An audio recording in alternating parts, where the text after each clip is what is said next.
est l'annexe 4 du nouveau décret relatif à la passation des marchés. Cette annexe décrit la nature des prestations pouvant faire l'objet d'achat des prestations par bon de commande. Cette liste se compose de 3 natures principales, à savoir les travaux qui regroupent les travaux d'entretien et d'aménagement des bâtiments administratifs, les travaux de raccordement au réseau d'assainissement et de curage, les travaux d'extension et d'entretien des espaces verts, les travaux d'entretien et de réparation des ouvrages voiries et réseaux.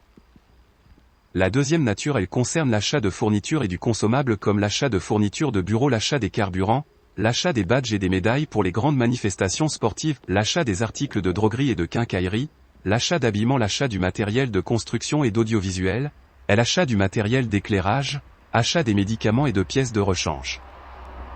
La troisième nature, c'est l'achat des prestations de services pouvant faire l'objet des dépenses par bon de commande, à savoir l'entretien et réparation des équipements, les prestations de surveillance et de gardiennage des locaux ou des bâtiments professionnels, reproduction des documents, études et formations, conseils, location des moyens de transport, entretien et maintenance des logiciels, location des salles, location des stands pour exposition et tout ce qui est sans suite est autorisé dans le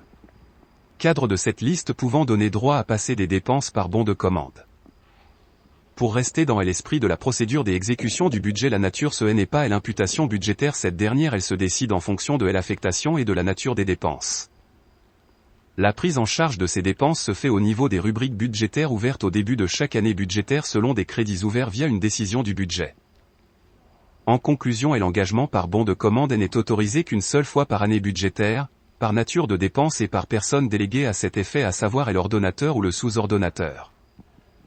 La nature n'est pas une nomenclature budgétaire, mais elle s'agit d'une liste des dépenses par nature autorisées dans le cadre de ce nouveau décret que les ordonnateurs ou sous-ordonnateurs sont appelés à respecter et rester dans ce cadre réglementaire.